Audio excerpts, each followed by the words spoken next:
Olá pessoal, eu sou Patrick Oliveira e este é mais um tutorial gratuito no seu canal de treinamento. Hoje nós vamos falar de reconstrução, que é uma técnica muito importante para situações em que a fotografia não consegue resolver o problema. Olha esse exemplo aqui. Foto de caminhões entregues pelo cliente com uma questão que foi uma reclamação do proprietário da concessionária. Veja que os caminhões são novos, estão aqui prontos para serem vendidos, então em linha de montagem, mas a lataria promove um tipo de reflexão especular que não dá a entender que essa lataria é exatamente plana. Porque a gente sabe que se numa reflexão especular a superfície for realmente reta, ela não deforma o horizonte. E claro que aqui o horizonte não está exatamente deformado, isso é o formato da nuvem. Mas independente da causa ou da análise científica que se faça, a impressão do cliente é a que prevalece. E o cliente tem a impressão de que essa foto tem a lataria deformada. Então a gente teria que reconstruir a lataria, mas a gente enfrenta um problema, verossimilhança. Porque se eu simplesmente pego uma paleta cinza e aplico sobre a lataria, eu vou perder detalhes de tridimensionalidade. Por exemplo, eu já tinha deixado a seleção feita antes. Para fazer essa seleção você pode usar qualquer técnica que você queira. Por exemplo, o laço, que fica aqui na nossa barra de ferramentas, no canto esquerdo, como a gente viu nos nossos tutoriais do curso básico. Você pode ir fazendo o laço com precisão. Você também pode usar a varinha mágica, que vai funcionar muito pouco para essa situação especial, porque nós temos uma difusão enorme de tons semelhantes entre o céu e o próprio caminhão.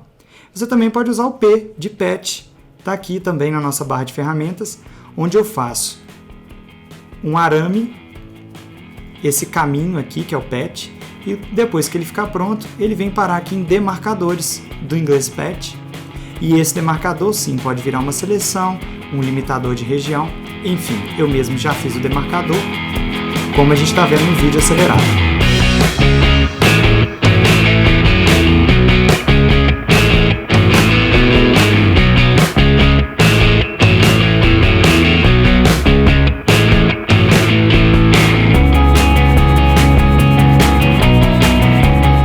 Bom, eu já tinha meu demarcador feito, está aqui, chama-se caminhão, e com Command pressionado no Mac ou Ctrl pressionado no PC, eu clico no demarcador e ele instantaneamente se transforma numa seleção. Uma outra forma de fazer isso é clicando com o botão direito, criar seleção. Clicando com o botão direito e criar seleção, ainda tem a opção de colocar suavização ou difusão, que aqui para mim está 0, porque eu me interesso por uma seleção absolutamente lisa e definida. Ok? Está feita a minha seleção. Bom, eu ia dizendo anteriormente que se eu simplesmente criasse uma camada vazia, que eu vou chamar de pintura lataria, e pintasse essa lataria com qualquer cor que fosse a cor do caminhão, o que ia acontecer é que eu ia perder todas as informações. E aí a gente poderia pensar então numa solução paralela, por exemplo, pintando a lataria inteira da mesma cor. E ao contrário de simplesmente pintar a lataria inteira, eu ir só nas regiões que estão manchadas, a gente podia pensar que isso ia ajudar de alguma forma. Mas ainda assim, eu vou perder as sombras, as luzes, a sensação da interação com o céu. Então, como é que eu resolvo este problema? Eu já tenho aqui a solução para mostrar mais rapidamente o que eu fiz. Eu vou entrar aqui no meu Smart Object, onde eu tenho todos esses passos feitos. Uma vez que eu entro no Smart Object, repare que eu entro numa outra aba. Eu tinha aqui a imagem original em trabalho. Quando eu entro no Smart Object, eu abro uma nova aba. O conteúdo desta aba que eu vejo aqui como camadas de layer, na verdade estão guardados aqui dentro do Smart Object. Pois então, o que eu tenho aqui? Eu tenho a imagem original, que era exatamente aquela sobre a qual trabalhávamos anteriormente. E aqui, eu fiz uma máscara muito mais precisa do que aquela que a gente acabou de fazer, onde eu só tenho os elementos exatamente da lataria. Com essa máscara, o que eu posso fazer? Por exemplo, vou criar uma camada nova aqui, vou chamar ela de nosso teste. Vou colocar sobre ela a máscara que eu já tinha criado, e para fazer isso é muito simples. No PC a gente usa o Alt e arrasta a máscara, e no Macintosh a gente usa o Option. de qualquer uma das duas formas, eu arrasto copiando. Então, o que eu tenho aqui agora? Eu tenho uma camada vazia, chamada de nosso teste, mas essa camada vazia só será afetada na região que a máscara permite. Então, reparem, por exemplo, que aqui, quando eu pinto, a pintura só recai sobre a lataria, que é exatamente o que a gente quer, porque a gente quer afetar o caminhão. Veja como a máscara ela é interessante, porque ela pode inclusive criar efeitos realistas de atuação, se eu quiser simular uma pichação, uma pintura, enfim. Mas não é isso que a gente quer pintar essa lataria de cinza, como a gente estava fazendo na foto, na imagem anterior. E veja como só da máscara estar feita já ficou mais interessante. Opa, uma parte do nosso risco tinha sido feito sobre a porta, então eu vou copiar novamente a máscara. Pronto, agora a nossa porta está limpa.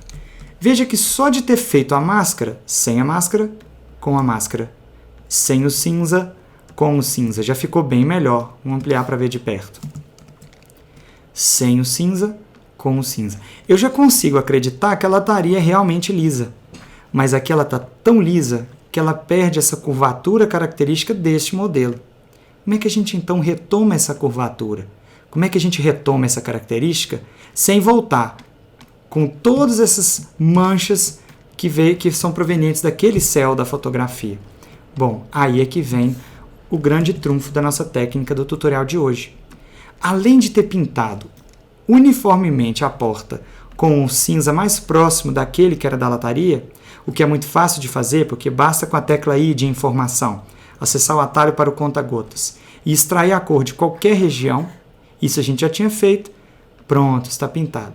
Mas para além disso, a gente pode vir aqui com o I de informação também, clicar sobre uma região mais escura, ou seja, um tom de cinza mais escuro do que aquele. E, aliás, mais precisamente, a gente pode fazer isso tudo ser totalmente cinza, criando uma camada de ajuste de mapa de gradiente, colocando o preto e branco como mapa principal, sem, no entanto, alterar os níveis tonais do restante da foto, de tal forma que tudo que a gente fizer aqui embaixo, mesmo que eu pinte de vermelho, como eu vou fazer agora, eu vou pintar a minha camada cinza de vermelho, mas quando eu coloco aqui, só acesso uma variação tonal. Claro, porque se o caminhão é branco, ele não possui cor própria. Quaisquer cores que afetarem essa lataria terão vindo de reflexão. E aí eu posso fazê-las artificialmente. Então vamos trabalhar no preto e branco, sobre essa cor. E aí eu extraio com B de brush, que é o nosso pincel, preparados para pintar sobre a camada lisa, eu extraio as cores, os tons mais escuros de baixo, e vou aplicar esses tons aqui em cima. Nós vamos ter um macete aqui agora, para facilitar a nossa vida, quando eu tenho o B de brush acionado, ou seja, o pincel, com Option pressionado no Mac ou Alt pressionado no PC, o meu pincel se transforma no nosso informação ou conta-gotas. É mais fácil porque rapidamente eu posso extrair a cor e aplicar essa cor sobre o caminhão, onde eu preciso aplicar. E o trunfo, como eu vinha dizendo, está exatamente em poder observar a foto original. Aplicar uma característica tonal de grande porte da foto original sem trazer ruído, sem trazer reflexão ou quaisquer outros tipos de deformação que podia atrapalhar a verossimilhança da minha foto. Veja que aqui eu uso o pincel com opacidade baixa, aqui em 10%, para eu poder fazer vários riscos antes de conseguir obter o resultado final. E aí a minha margem de erro diminui. Veja que aqui embaixo eu já consigo criar um arredondamento para a porta. Mas em cima a foto original é bem mais clara. Sim, porque o céu está aqui em cima e ele é refletido de maneira mais especular. Sem problemas. Pegamos aqui um tom mais claro e a gente aplica esse tom mais claro aqui em cima, fazendo o mesmo efeito de reflexão especular do céu. Veja que agora minha porta já se parece um pouco mais com a porta original, embora ela não tenha nenhuma textura, embora seja uma porta absolutamente lisa. Se a gente olhar com mais atenção, E eu vou jogar fora o que a gente acabou de fazer e vou pegar o que eu já tinha feito com calma antes. Quem olha sem a máscara vê uma grande quantidade de manchas. Parece até que não tem sentido nenhum. Mas quando a gente olha de perto, veja como essas manchas dão exatamente a sensação de tridimensionalidade que a gente precisa, preservando inclusive os parafusos e os arrebites. Mais adiante, para dar mais precisão, a gente cria sombra aqui embaixo, para reproduzir essa ideia de gradiente de tom. E a gente coloca um brilho especular aqui em cima. Então pronto, eu tenho uma porta antes, depois. A única diferença, que na verdade são duas. A primeira é que ela está absolutamente lisa, que é o que a gente queria. E a segunda é que a gente tem a porta com tridimensionalidade sem aquela deformação toda. Mas tem um detalhe que eu não sei se já foi percebido, é que a porta possui um grão. Veja, a porta original, ela tem uma granulação, e essa granulação não é da porta, essa granulação é da foto. Ela está no céu, ela está nas regiões mais escuras, principalmente, porque ela pertence à característica do ISO que foi usado. Pois a gente precisa reproduzir esse ISO aqui. Como é que a gente reproduz esse ISO aqui na foto? Bom, tem várias formas, a gente tem um tutorial só para isso, mas aqui eu vou adiantar. Vamos supor que já tenhamos essa lateral da forma como vimos aqui. Aqui, claro, sem o grão. Temos o grão à esquerda, não temos o grão à direita. Eu posso simplesmente duplicar a porta, vir em filtro, ruído, adicionar ruído. E aqui no raio do ruído, que eu vou usar gaussiano e monocromático, porque eu quero ruído preto e branco, eu diminuo o raio até que o ruído se pareça na porta com o ruído que eu tenho imediatamente à esquerda. Eu posso colocar o ruído de nível 2, que está um pouquinho mais intenso do que o ruído da porta, mas em seguida eu venho aqui em Filtro, Desfoque, Desfoque Gaussiano. Quem tem o Photoshop inglês vai ver o Gaussian Blur em Desfoque Gaussiano, no nível bem fraco de desfoque, no meu caso aqui bem inferior a 1, aqui eu estou orbitando 0,2, 0,3, eu tenho uma porta que tem características mais parecidas com a porta original. Bom, esse trabalho eu já tinha feito, está aqui a lateral. Repetia o mesmo processo na frente. A frente antes, a frente depois. E como eu tinha dito anteriormente, coloquei tudo preto e branco para que a cor da lataria atrás não fosse diferente da cor da lataria na frente. Poderia ter me esmerado para aproximar essas duas cores, acrescentando um azul, porque é exatamente o azul que falta do lado direito, para se parecer com o lado esquerdo. Mas como eu acabei de dizer, se o caminhão é branco, ele não precisa ter informação de cor até que nós coloquemos artificialmente. Então vamos lá para a foto. Tem uma porta que foi feita agora, acabamos de fazer juntos. Copiei para o lado de cá também, porque os caminhões são simétricos. E agora vamos ver como que fazemos para que essas portas sejam adequadamente integradas. E aí vem a hora do acabamento. O acabamento é uma sequência simples que inicia com preto e branco. Veja que eu tenho uma máscara que só permite que o preto e branco seja atuante nas regiões que aqui estão brancas. Claro, exatamente na lataria dos caminhões. Em seguida, eu aumento a reflexividade e trago no Curves alguma cor. Vocês podem ver que o canal vermelho tem o vermelho suprimido, o que traz o ciano, que é realmente a cor do céu. Também o verde foi suprimido para que eu tenha um céu ciano mais rosado, que é um céu mais bonito. E o vermelho reduzido, porque eu quero exatamente isso que vocês veem aqui. Eu quero essa cor antes, depois, mais orgânica. E por fim eu aplico um pouco de Hue Saturation, que aqui para mim traz a colorização com o vermelho. Pronto, agora a lataria não está mais monocromática. Faço uma finalização global, que basicamente significa duplicar a foto. Aqui eu coloco ela como luz indireta, que quem tem computador inglês está no Screen.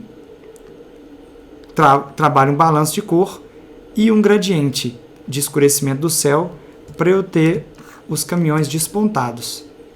Trato o céu para ele ter um pouco mais de contraste. Esse é o meu antes, este é o meu depois. Veja que em outras situações, essa foto aqui. É uma outra situação em que eu trabalho técnicas distintas, mas o foco de observação é o mesmo. Eu tenho modelos, veja bem, na foto original, modelos cujas fotos tiradas em estúdio não apresentavam nenhuma chave de integração com o cenário escolhido na internet. Veja que o pilar, além de ser refletido sobre o chão, também projeta sombra. Então, como é que a gente lida com isso? A gente observa a foto original e seus elementos e observa o nosso elemento inserido ou a ser inserido. E a gente tem que reproduzir as mesmas características. Repare que é modelo, assim como o pilar. Agora, além de projetar sombra sobre o chão imediatamente abaixo dela, também reflete os próprios pés. E veja como a sensação de integração ao cenário é muito maior nessa situação do que na situação anterior. Esse é o antes, esse é o depois. Espero que esse vídeo tenha sido útil e tenha lançado alguma luz sobre suas montagens e suas fusões. Prestem bastante atenção no processo de tornar sua foto verossimilhante. Às vezes é mais importante uma boa análise prévia do que propriamente o domínio das ferramentas do Photoshop. Inscrevam-se no nosso canal e recebam sempre atualizados os nossos cursos, tutoriais gratuitos e os nossos teasers, onde eu mostro um pouquinho desse trabalho que a gente vem fazendo. Eu sou Patrick Oliveira e este é seu canal de treinamento.